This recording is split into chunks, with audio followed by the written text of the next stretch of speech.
Dragon Rampant. In this corner, we have 22 army points worth of troops, 2 units of elite cavalry. This is King Hopper, the one-legged king. We've got 2 units of light infantry and 1 unit of light shooters. And in this corner, we've got our Goblin King. He is riding with the heavy war beasts. We've got some light war beasts in the form of wolves, and 1, 2, 3 units. Notice how the weapons are mixed. These are all light riders. I want to go light rider heavy today. The beauty of Dragon Rampant, and Lion Rampant as well, of course, is that there is a lot of flexibility in the way that you build your armies. We've been having a lot of fun exploring some of the special rules for the fantasy figures. We had some fun with the massive battle for the fate of Stormbringer, in which the light riders played a rather pivotal role. They almost pulled it off. So today, I want to see what happens if we go heavy on the light riders. But before we do that, let's take a look at the terrain. You guys have seen the desert terrain before. Today, we've got some lovely buildings from... Who makes these? Red Vectors. I bought these guys from Pendraken. This is the 15mm Afghan African buildings. They work great for any desert terrain. You can use them even for your fantasy figures, should you be so inclined, and we are so inclined. You've seen these before. The sand dunes here block line of sight. They do count as rough going. We've got a stand of high stones here that block movement and line of sight. All of the bases with the trees on them are considered rough going. They do block line of sight, and they do reduce movement by half. The red brick courtyard is meant to represent the narrow ways of a small village. So we're going to call these all blocking line of sight and moving at half speed anywhere inside this courtyard. The buildings are rough terrain that block line of sight. They can only be entered via the doorways. Here. And then on this one, there's a door in the back and a door in the front. So in other words, this is an unusual piece of terrain in that it does block line of sight.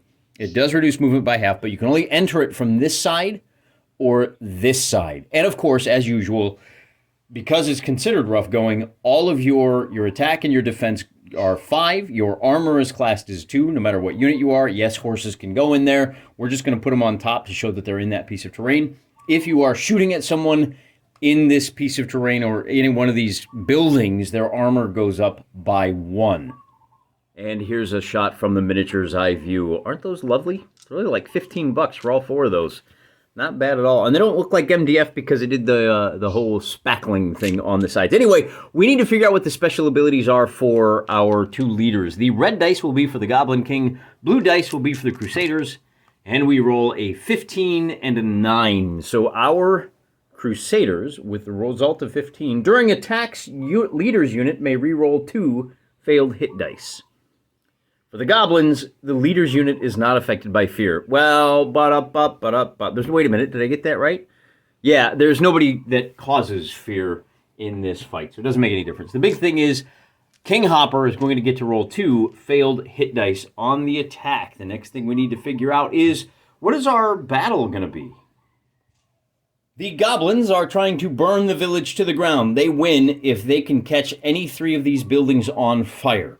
In order to catch a building on fire, a unit has to be adjacent to it, make a successful attack action, and the building has to be empty. If all 3 of those conditions are met, the building is on fire. You can no longer enter that building. Obviously, because the building has to be empty before it can be set on fire, we don't need to worry about people escaping from the burning building. King Hopper has been alerted to the presence of the goblins in the vicinity. He is expecting a raid. He has mobilized his forces. He's got 5 units. I'm going to roll for each of the 5 units. And on a result of a 6, that unit begins on the table. Up to 1 unit can be in the courtyard or the buildings. The rest of the units have to start on his baseline. So we'll start with King Hopper himself. On a 6, he starts on the table. Then the other elite riders do not. I've got 2 units of light foot, and I've got 1 unit of bowmen, who also start. So King Hopper and the bowmen will start on the table. And because of that, we're going to allow the goblins have to start completely off the table, but they have to pick one side, and they have to make move orders to start on that side of the table. They don't have to declare the side until King Hopper deploys his units.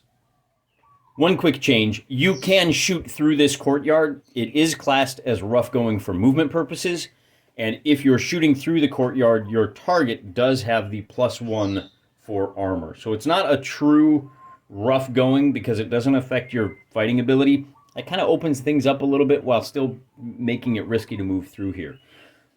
You can see King Hopper has decided to put his guys in the open, ready to sweep around either side. He's got his archers up on the opposite side, ready to defend this one building. Remember, he only needs to keep 2 of these buildings on the board until the last of the goblins is dead. So the goblins say, you know what, that's fine. We're going to go ahead and start on this side of the table. We have easy access to these 2 buildings. At least we hope. If the activations come up right, we can burn 2, and then hopefully we can get enough forces onto one of these 2 buildings to burn it before the Hopper can bring on the rest of his units. As I said, the goblins are going to get to go first, and we're going to start with our general, our great, well, who's got a good move score? These light riders all have a move score of 5. Our lesser war beasts have a move skill of 6, and so do the greater war beasts. So I think you got to try to bring on your light riders right out of the gate. And with a result of a 4, light riders need a 5. There's a turnover. Now, King Hopper can opt. Well, you know what? He knows where these guys are going to be. The problem he has now is, does he bring on his units? They're coming on the opposite side of the table. Does he bring on his light infantry first? After all, they have a movement of 5, and I think we got to do that. So we're going to roll. First for one is going to come right up the middle, and the second one is going to come off down here. So the first one moving on a 5. The second one fails. We're only going to bring 1 unit on right there. And there you have it. They are not base to base because they are not in shield wall format. Still trying to bring on a unit of light riders up here. And a result of a 6 will do it. We'll bring on a second unit headed this way. A 10 does it. And that third unit riding up this way to try and delay comes on. Light riders have a movement of 5. You can see this band right down here in the very corner. That's about as far as they can go and still get on. Then we have our 2 units that have a move score of 6. Got to try and bring the boss on. We're going to bring him down low down here. And with a 9, he comes on. And then the lesser war beasts are going to hold off. Maybe next turn, boss. Light riders have a movement of 6. I moved them each up 1 more inch. Here's our boss man. Now, for our elite riders, 5 inches. Uh-oh. They don't have the wild charge. That's fine. We do have shooters, but the shooters have a range of 9. They're not going to be able to target anybody until they get into the courtyard. So let's bring our spearmen up, shall we? 3 inches. They're going to race up another 3 to here. And if we can get them into the courtyard and act as blocking, then we can put them in shield wall, and that's going to make life really difficult for our light riders. And then, what do we do next? We're going to try to bring on the other unit of spearmen. With a 10, we will. They're going to come in, like I said, on this side, and then we'll try to bring in that last unit of elite riders up in the north to move up to this side and hopefully protect this building a little better. So they move on, and these guys now have a chance to move up and block. But with a 4, they're going to fail. So King Hopper sits right where he is.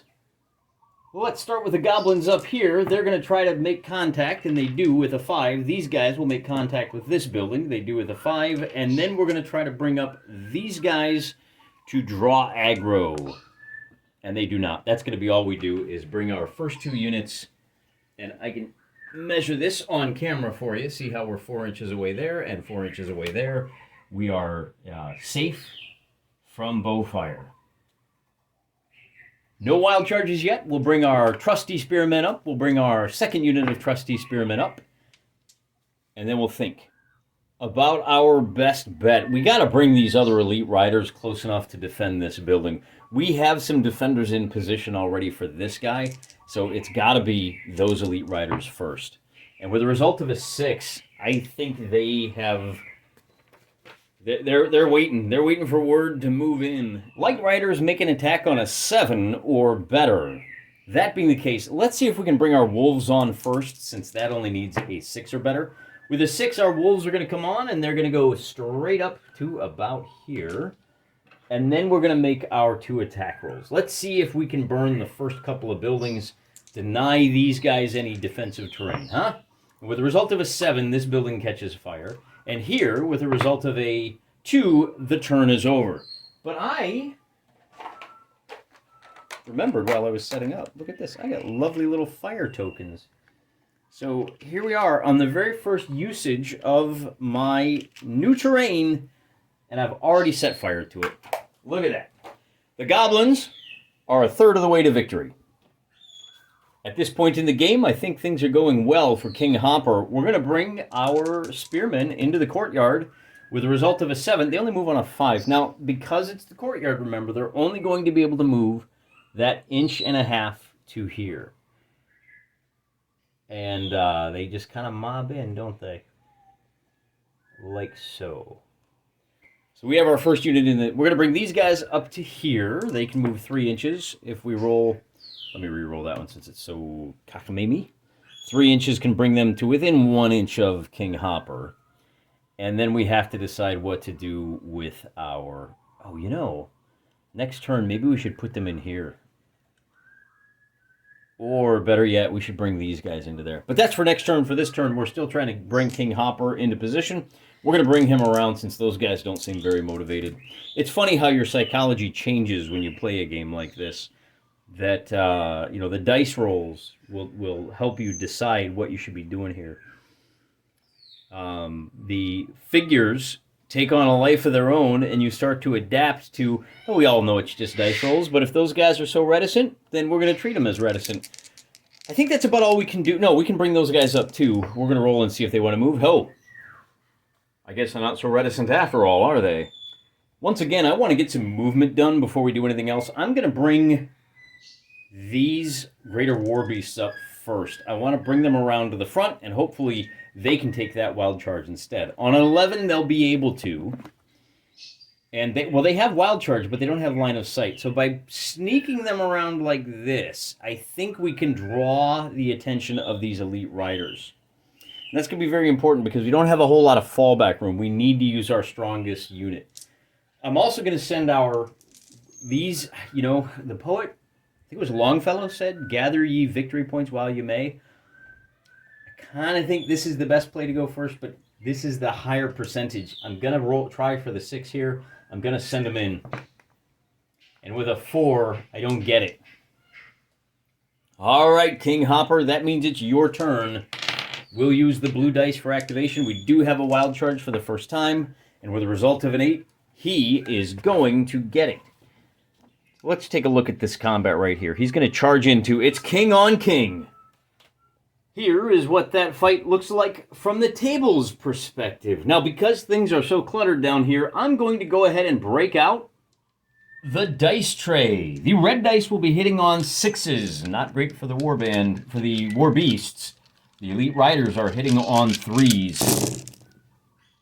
Not only that, but the elite riders get to re-roll 2 misses. That was a hit.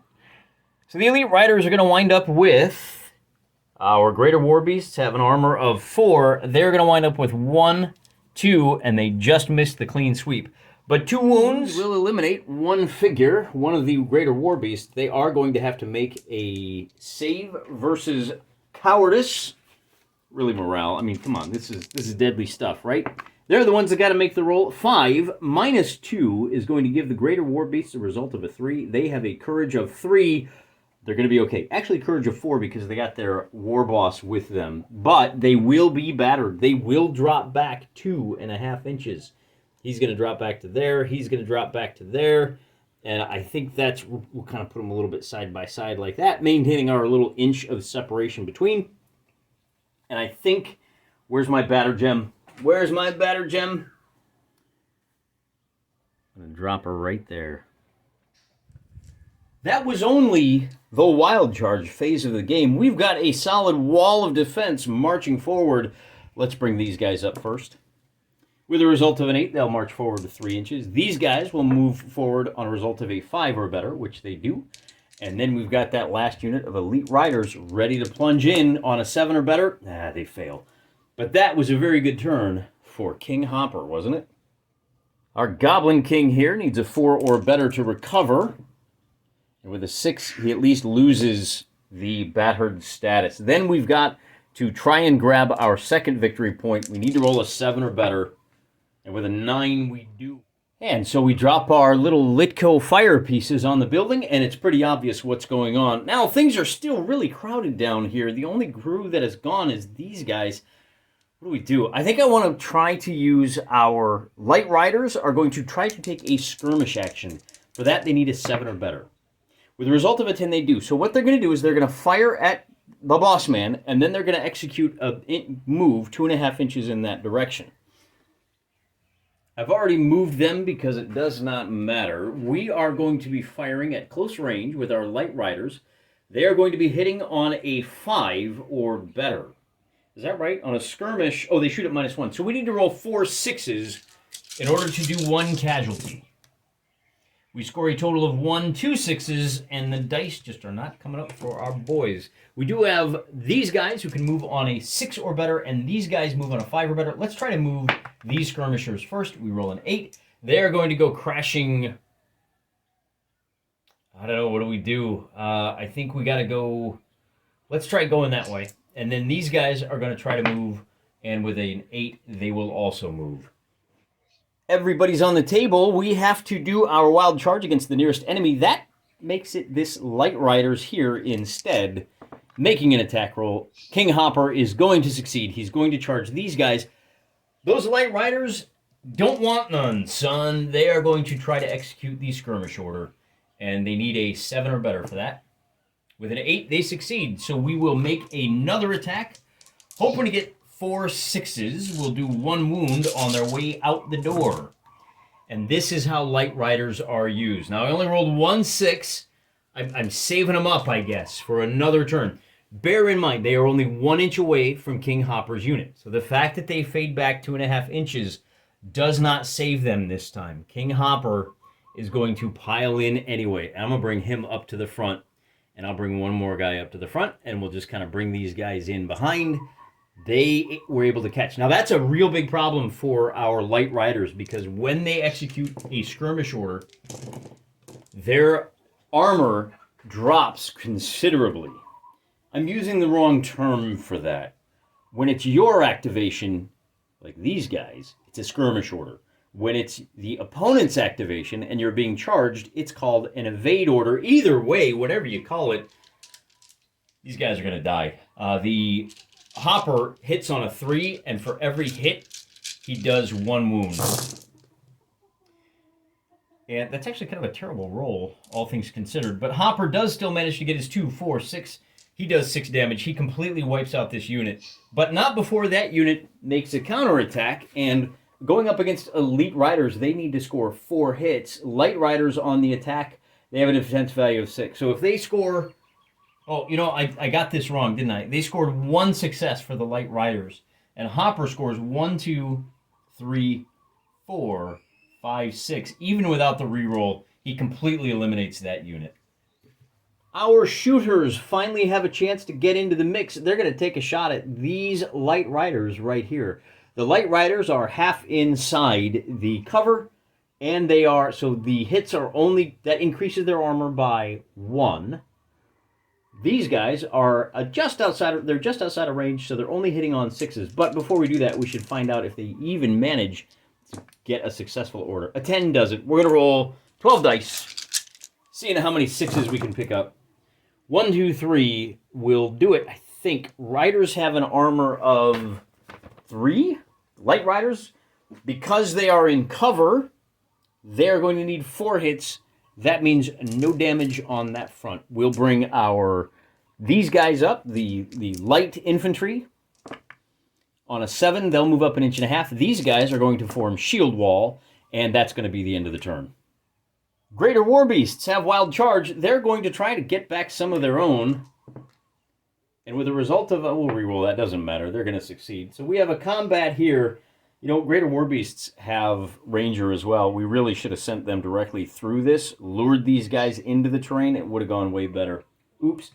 Either way, we have a combat. Let's roll a whole bunch of dice, and we'll figure out what happens. The Elite Riders are now on the defensive. which means our blue dice are hitting on 5s, our red dice are hitting on 3s. Our blue dice get to re-roll 2 of those misses. The 1 and the 2 become a 4 and a 5. The 4 is still a miss. So we'll pull out anything that's not a 5, and we get a total of 4 hits.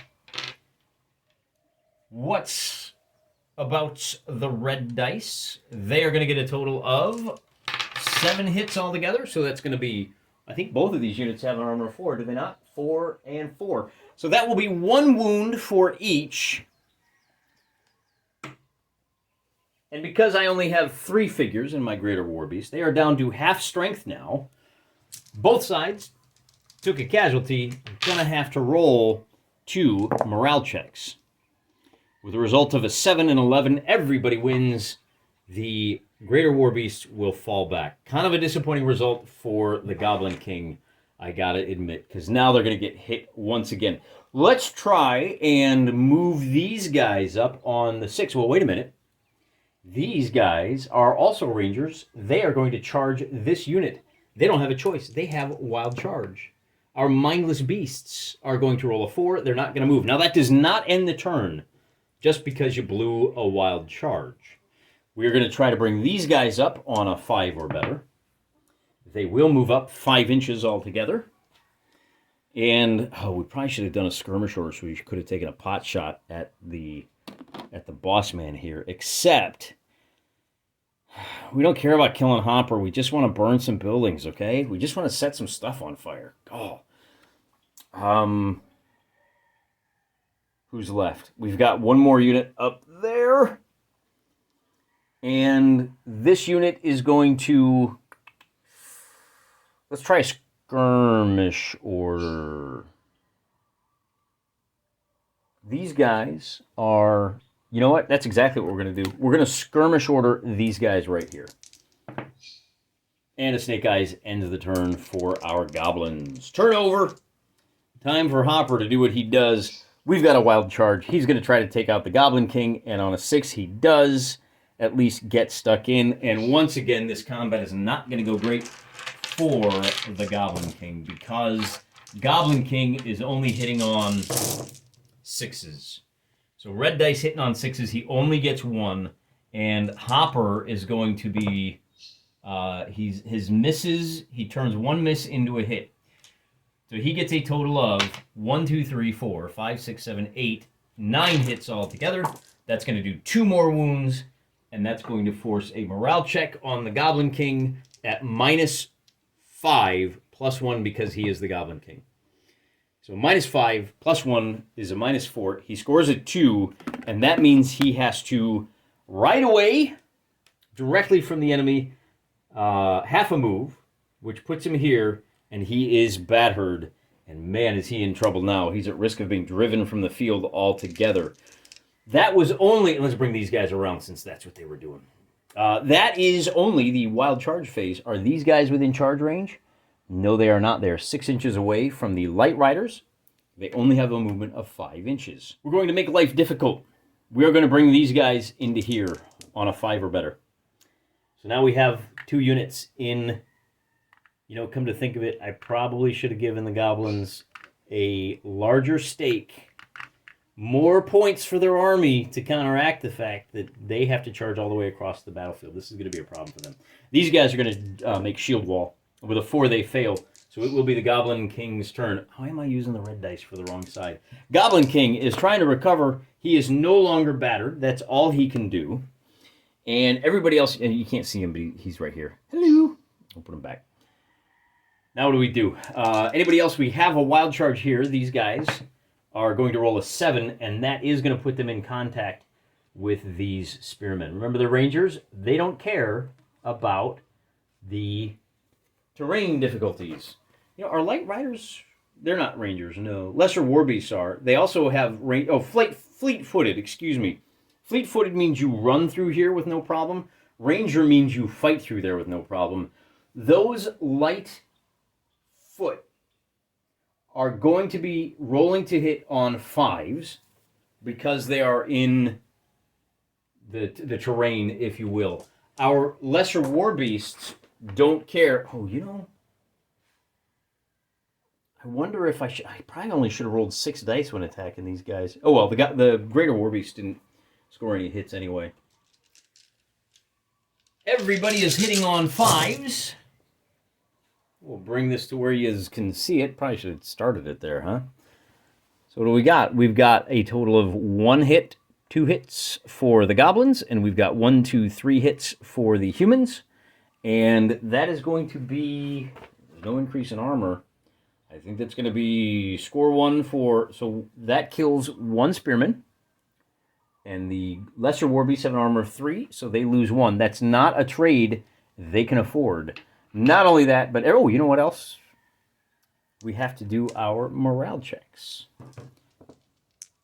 And nobody gets a bonus. The red dice are going to be at -1. They are battered and fall back 2.5 inches to here, because that's going to be a result of a 3.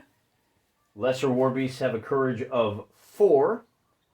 Our shield, our spearmen there have a courage of 4, and they're going to be fine.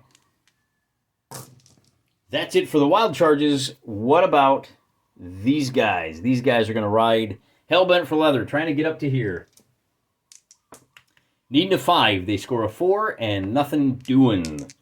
That means it's time for... Well, hold on. How did he get so far away? He should only have fallen back. Oh, because he failed his recovery check. No, he succeeded. He should only be 2.5 inches away from these guys.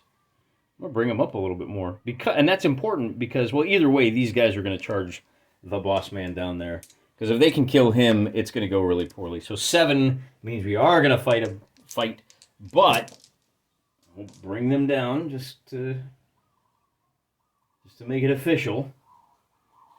And then we have plenty of space. So you can't see him. We'll move the palm tree out of the way. The Goblin King is at half strength, so we pulled out 6 dice. And the Goblin King only scores 1 hit. We will ignore that.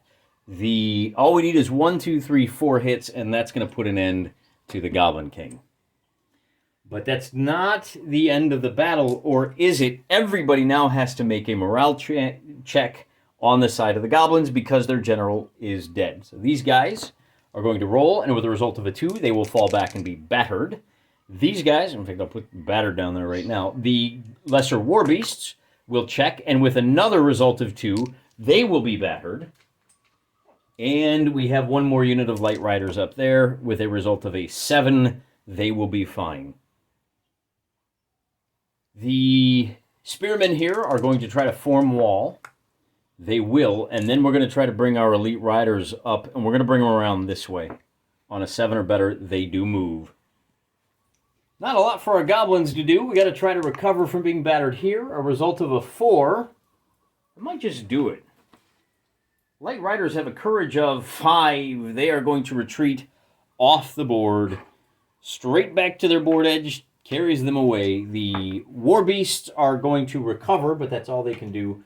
And then we have 1 more unit that is going to try to... Boy, what do we do? I got to be honest with you. I'm tempted to just call the battle right here and now. The goblins have lost all but 8 points. They have to make a courage check, actually, because they lost more than half their battle, of half their fight. These guys are okay. I forgot to do that on the last one. The other guys are okay, but given the fact that the King Hopper's forces are largely intact, they have only suffered a single casualty so far? No, 2. They've only lost 2 casualties. The goblins are down to less than half. It's going to take a miracle, but we got to give it a shot. These light riders are going to execute a skirmish order. Remember, they were 6 inches away from these guys. Might as well move up to within an inch of the wall. They have a movement. No, they have a movement of 6 inches. We can attack. Let's go ahead and get stuck in. We are out of the line of sight. We're going to kind of scooch back this way a little bit more. We're going to force these guys to attack us using... Well, of course, they're not going to wild charge, I don't think, when they're out of line of sight. Let's not worry about that yet. Let's see how this combat goes. Our light riders are going to be attacking with a total attack score of... Well, remember, everybody is in... These guys are in cover. They have an armor of 3. Normally it's only 2, but because they're in the building, it's 3. And everybody is going to be attacking on 5s. So we'll roll clickety-clackety over here, and then I'll just gently bring it over to you so I can show you the results. And I think that's pretty good. So if we count, the red guys hitting on 5s are going to get, finally, that's the roll the goblins have been looking for. I'm counting 1, 2, 3, 4, 5, 6. They get, 7, 8, 9. They get a total of 3 kills. And then our archers are going to score a total of 1, 2, 3 hits, which will do 1 kill. So both sides have to make morale checks. Is this the miracle the goblins were hoping for? The humans are at -3. They get a 7. The goblins are at -1. They get a 6. Everybody's fine, but our goblins are thrown back. And that's not... They really needed to throw the archers out of the building right now. That didn't happen. And we are done with the turn for our goblins. The next thing we're going to do is we're just going to pull back a little bit because we have to do a wild charge down here. King Hopper has been just tearing it up. He ain't afraid of no goblins. With a result of a 4, he's not going to be able to wild charge over here. These guys, I don't know if line of sight is required or not. We're gonna wild charge right there. And with a result of a 6, they will be successful. Knights, Elite Riders, wild charge on a 5. So we'll bring them around here. And then the Light Riders, oh, wait a second. Light Riders have an opportunity to evade. With a result of a 6, they're going to fail. Which means, as usual, as we have seen, the Light Riders are going to be hitting on 6s, the blue dice hitting on 3s. Now, there's no rerolls here because this is not King Hopper. We only get 1 red die of a 6, so no casualties on that score. We get a total of 1 kill, 2, 3 for the Elite Riders. And that's going to look a little something like this. 1, 2, 3. Got to make that morale check at -4. A 6 -4 is a 2. And I really think that that's going to end the game right there. These guys are going to be thrust back to here. And then our archers will get a shot. Do they shoot? With a 6, they will open fire. All they got to do is get, and now they're hitting on 5s to try and drive these Light Riders off the field. They get a total of 1, 2, they get the 2 hits they needed. So that is going to be 2 more hits for these. The only force that is left on the table for our goblins is this little tiny unit of puppies right over here. These lesser war beasts are all that's left. And, they just don't have enough ability. Now you've only got a wounded unit, a 4 AP unit, against a still largely intact Broman Empire. Got to give it to the humans this time. I think they lost the last matchup, but I think it's pretty obvious what happened here. We have so much terrain on the board that the Light Riders have no ability to move. The Bromans, our humans, were able to bring defenses on the board way faster than the goblins were able to bring them to bear. Those couple of failed activations early in the game really hampered them and made all the difference in the world. Thanks for coming along with me on this miniature wargaming experiment. Next time we try to do this, if we go with the Light Riders, we'll have to try and do a much more wide open battlefield. But I also really like the fact that I was able to get these buildings on the table. So often we get so caught up in the terrain building that our terrain, we lose sight of the forest for the palm trees because we get it done and then we've already moved on to other projects and other games before we put these things on the table. Well, not today, boy. Not today. Until next time, I'm praying for you.